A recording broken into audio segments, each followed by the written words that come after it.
विक्रांत भैरव हिंदू पौराणिक कथाओं के अनुसार भैरव को भगवान महाकाल अर्थात शिव का 5वां अवतार माना गया है। स्कंद पुराण में वर्णित उज्जैन में निवास करने वाले अष्ट भैरव में से एक विक्रांत भैरव हैं। स्कंद पुराण के अवंतिका खंड में उल्लेखित भैरव तीर्थ के विषय में कहा गया है कि यह मंदिर शिप्रा के उत्तरी तट पर ओकलेश्वर नामक शमशान में स्थित है। ओकलेश्वर का अर्थ है ऐसा स्थान जहाँ मृत का दाह संस्कार करने पर पुनर्जन्म नहीं होता अर्थात मोक्ष प्राप्त होता है। जय काल भैरव की। उज्जैन नगर से 5 किलोमीटर दूरी पर भैरवगढ़ में शिप्रा नदी के तट पर एक अति प्राचीन चमत्कारिक मंदिर है, श्री विक्रांत भैरव मंदिर। यह काल भैरव यह स्थल नीरव एकांत प्रकृति की मनोहर नैसर्गिक छटा से युक्त है। यहाँ दक्षिण विमुख भैरव की चैतन्य मूर्ति है। जागृत शमशान भूमि है। शिप्रा पूर्व वाहिनी है। प्राचीन शिव मंदिर है।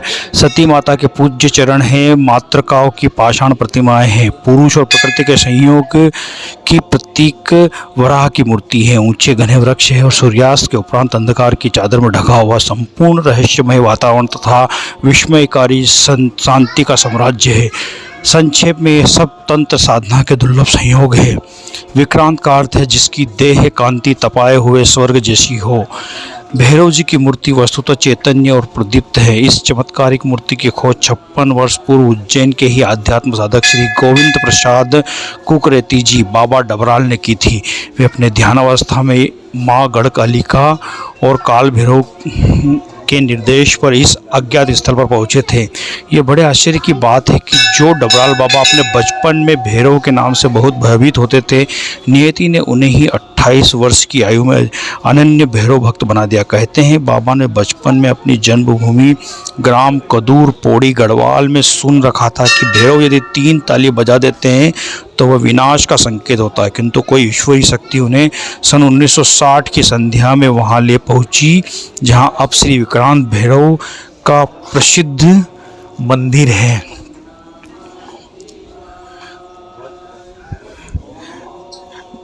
भैरवाष्टमी पर विस्मयकारी भैरव लीला, व्रत पर्व त्योहार तथा महाशिवरात्रि, होली, रक्षाबंधन, नाग पंचमी, रामनवमी, बुद्ध पूर्णिमा, कृष्ण जन्माष्टमी, बसंत पंचमी, परशुराम जयंती, गुरु पूर्णिमा, विजयादशमी, धनतेरस, दीपावली आदि पर श्री डबराल बाबा प्रातः काल अपने इष्ट देव की पूजा अर्चना है तो 7 किलोमीटर दूर स्थित आपन एक 10 ऋषिनगर निवास से अपनी भक्त मंडली के साथ पहुंचते हैं। चैत्री व शारदीय नवरात्रियों में और भैरव अष्टमी मार्गशीर्ष कृष्ण पक्ष पर पूरे 9 दिवस भगवान भैरव का ध्यान, प्रार्थना, पूजा, आरती स्वयं आज भी 85 वर्ष की अवस्था में संपन्न करते हैं। भैरव अष्टमी पर वे 24 घंटे मंदिर में ही रहकर रात्रि जागरण करते हैं। मध्य रात्रि में हवन तथा आरती होती है। दोपहर से भोजन प्रसादी भंडारा दी जाती है तथा मंदिर में 56 भोग के दर्शन होते हैं। निरंतर प्रसाद वितरण किया जाता है। इस दिन भैरव लीला देखने योग्य होती है। भले ही यहाँ शमशान है किंतु श्री बाबा डबराल की सतत एकनिष्ठ भैरव साधना और धर्मालोक की श्रद्धा व भक्ति से स्थल तीर्थ का रूप ले चुका है। इतिहास व दर्शन शास्त्र में एम श्री डबराल बाबा के देश विदेश में हजारों भक्त एवं सैकड़ों शिष्य हैं। बाबा हमेशा कहते हैं truth is stranger then fiction अर्थात सत्य कपोल कल्पित कथाओं से भी अधिक विचित्र होता है। इस दिव्य शमशान भूमि में यह कथन साकार हो उठा है। कैसे हुई विक्रांत भैरव जी की मूर्ति की स्थापना? देवी प्रेरणा से उत्प्रेरित होकर श्री बाबा डबराल गढ़ कालिका के प्रति संध्या जाया करते थे। सर्वप्रथम वे देवी गढ़ कालिका के मंदिर पहुँचते, वे वहाँ ध्यान में पूजा करते। तब देवी माँ ने उन्हें कहा कि आपके इष्ट देव भैरव जी हैं और तब बाबा डबराल भैरव जी को खोजते खोजते पहले सिद्धनाथ मंदिर जा पहुँचे। फिर यह बताने पर कि भैरव तो जेल के इधर हैं, वे काल भैरव मंदिर जा पहुँचे। वे यहाँ ध्यान करते और मूर्ति का पूजन करते। तब काल भैरव जी ने बाबा डबराल को ध्यान में बताया कि तुम्हारा भैरव तो आगे हैं। एक शाम जब वे सन 1960 में श्री काल भैरव मंदिर में ध्यान कर रहे थे तब श्री काल भैरव जी की मूर्ति से एक फूल गिरा जिसे पुजारी जी ने उन्हें दे दिया। जब वे श्री काल भैरव की पूजा के बाद मंदिर से नीचे उतरकर हाथ धोने के लिए शिप्रा तट पर गए तो वहाँ उन्होंने एक महात्मा को बैठे हुए देखा। बाबा डबराल ने उन्हें प्रणाम किया। तब उन महात्मा ने बताया कि मैं कब से तुम्हारा इंतजार कर रहा हूँ, कितने ही दिन लगा दिए आने में, और कहा कि इधर आओ, वहाँ तुम्हारे भैरव तुम्हारी प्रतीक्षा में है। शिप्रा की बाड़ों के बाद वह अक्टूबर का महीना था और कीचड़ भरी पगडंडी सोकर बाबा वहाँ पहुँचे, जहाँ विक्रांत भैरव जी का वर्तमान मंदिर है। अब बाबा डबराल खड़े थे अपने इष्ट देव के सम्मुख। कीचड़ से सनी मूर्ति शाम के झूठ फूटे में बाबा डबराल ने नदी के जल में उस मूर्ति को कीचड़ साफ किया अनेक बार। तब अचानक प्रकट हुई दिव्य चमत्कारी मूर्ति विक्रांत भैरव जी की प्रतिमा के दर्शन कर बाबा डबराल विस्मित, अभिभूत व चमत्कार हाथ जोड़े देखते रहे। जो बाबा डबराल बचपन में भैरव जी के नाम से भय रखते थे, उन्हीं बाबा को अपनी जिंदगी की मंजिल मिल चुकी थी। फिर बाबा ने मिट्टी का दिया जलाया, लाल गुलाब का पुष्प मूर्ति पर चढ़ाया, अगरबत्ती लगाकर पूजा की। भय, आनंद, श्रद्धा व विस्मय की विचित्र अनुभूतियां लिए बाबा डबराल उस रात घर लौटे। आनंद, श्रद्धा। श्री विक्रांत भैरव मंदिर का निर्माण और जीर्णोद्धार बाबा डबराल ने ही श्री विक्रांत भैरव जी की प्रेरणा से किया। यह दृढ़ विश्वास है कि सन 1960 में श्री गोविंद प्रसाद कुकरेती बाबा डबराल ने इस दिव्य मूर्ति को खोज निकाला। तब से प्रतिदिन मंदिर में दीपक लगाते व ध्यान करने जाते रहे थे, चाहे कोई भी ऋतु हो या किसी भी परिस्थितियाँ। बाबा डबराल का मंदिर जाना निरंतर रहा है। वर्तमान में बाबा डबराल की आयु 85 वर्ष की हो गई है और वर्तमान में भी शरीर छोड़ चुके हैं, परंतु अब भी प्रतिदिन तो नहीं, पर शरीर छोड़ने के पहले वे यहाँ पर हर रविवार को विशेष पूजा प्रार्थना के लिए आते रहे थे।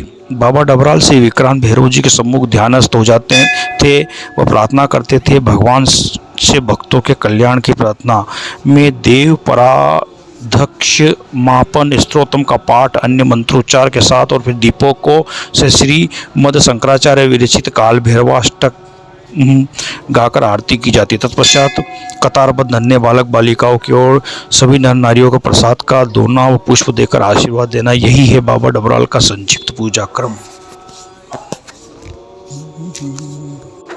सन 1960 की दिवाली की रात में श्री गोविंद प्रसाद कुकरेती बाबा बनने वाले थे। उस चमत्कारिक शाम के बाद बाबा डबराल नित्य शाम को विक्रांत भैरव मंदिर जाने लगे।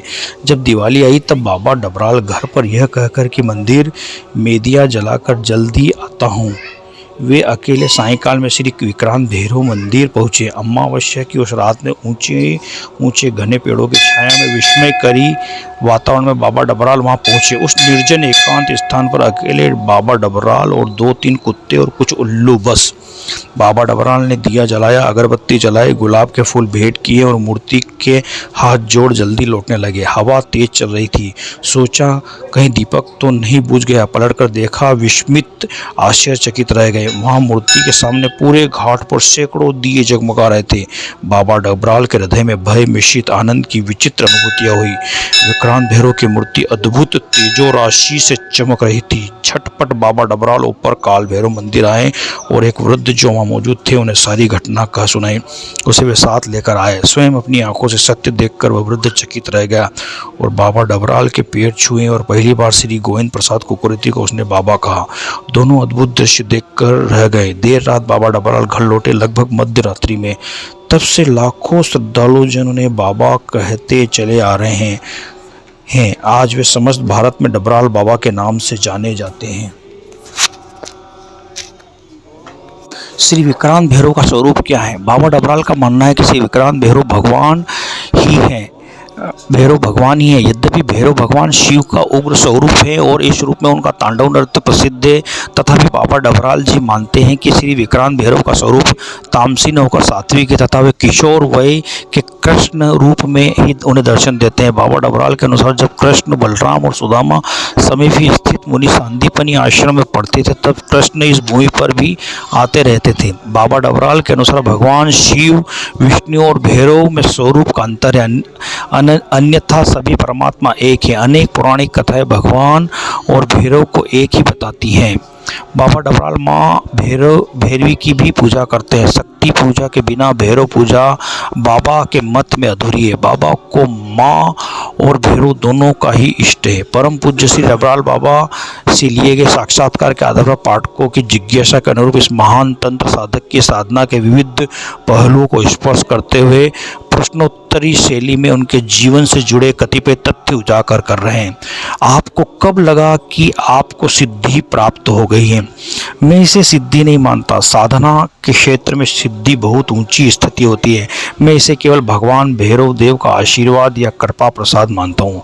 आपके पास रोज सैकड़ों लोग आते हैं। आप कैसे लोगों को उनके बिना पूछे ही उनके बारे में स्वयं बताकर उनके कष्ट दूर करते हैं? यह एक ध्यान और साधना की विधि है। मेरे लिए सभी पुरुष बाबा स्वरूप है और महिलाएं माँ रूप ही होती है। मैं बाबा श्री विक्रांत भैरव का ध्यान करके लोगों को उनके बारे में बताता हूँ। लोग फूल अगरबत्ती चढ़ाते हैं, नैवेद्य लाते हैं, जो लोगों को ही बांट देता हूँ। अपने भक्तों के कल्याण, उनकी मनोकामना पूर्ति एवं उनके कष्टों संकटों को दूर करने के लिए मैं अपने इष्ट देव श्री विक्रांत भैरव से ध्यानस्थ हो प्रार्थना करते हैं। बाबा डबराल इतने सरल है कि प्रतिदिन अपने पास आने वाले अनेक टेलीफोन कॉल्स पर भी वे अपने भक्तों की समस्याओं को सुन लेते थे। इनमें कुछ कॉल्स विदेश से भी होते थे। बाबा डबराल कोई फीस नहीं लेते थे। भैरव भक्तों के प्रति उनकी यह वात्सल्यता गत 56 वर्षों तक जारी रही। उनके मृत्यु तक बाबा निरंतर ही सेवा करते आ रहे थे। बाबा डबराल कहते थे कि मेरे इष्ट देव का यही आदेश है। उन्होंने कहा, तुम्हें लोगों को कल्याण करना है, साधना करते रहो। डबराल बाबा की महासमाधि। यद्यपि वर्तमान में बाबा हमारे बीच में नहीं है, परंतु गुरु स्वरूप में वे हमेशा हमें मार्गदर्शन देते रहते हैं एवं हम उनके बताए हुए आध्यात्मिक मार्ग का अनुसरण करते हुए सभी पूर्व निर्धारित पर्वों एवं प्रकल्पों को हम आज भी हर्षोल्लास से मनाते हैं। बाबा के सुपुत्र श्री चंद्र मोहन डबराल, चुन्नू भैया एवं समस्त भक्तगण बाबा की प्राचीन परंपरागत दिनचर्या का पालन आज भी कर रहे हैं, जिसमें विशेष रूप से प्रति शुक्रवार व रविवार को प्रातः 9 बजे से ध्यान, पूजा, आरती एवं प्रसाद वितरण, नवरात्रि पर सायं 6 बजे से विशेष पूजा, आरती एवं विशेष पर्वों पर श्री विक्रांत भैरव मंदिर पर हवन, प्रतिवर्ष भैरव अष्टमी पर 2 दिवसीय आयोजन भक्तजन परंपरागत रूप से विगत 48 वर्षों से करते आ रहे हैं। डबराल बाबा का निज निवास कहाँ है? गुरुदेव श्री डबराल बाबा जी का मार्गदर्शन व आशीर्वाद प्राप्त करने के लिए देश विदेश से भक्त एवं शिष्यगण बाबा की प्राचीन बैठक फ्रीगंज एवं वर्तमान में उनके निज निवास F10 ऋषिनगर उज्जैन पर वर्षों से निरंतर आते रहे हैं। आज भी यह सिलसिला जारी है। गुरु गादी ही पूर्ण सिद्ध है, जिसमें जब भी कोई जाकर पूर्ण श्रद्धा और मनोभाव से प्रार्थना करता है तो उसकी मनोकामना अवश्य पूरी होती है। आज भी बाबा की उपस्थिति महसूस की जा सकती है। पुरानी परंपरा की तरह वर्तमान में गुरु स्वरूप माँ बाबा डबराल जी की अर्धांगिनी गुरु माँ सभी को बाबा का आशीर्वाद स्वरूप फूल व प्रसाद देकर अपना स्नेह देती है। जय डबराल बाबा जी की जय, काल भैरव जी की।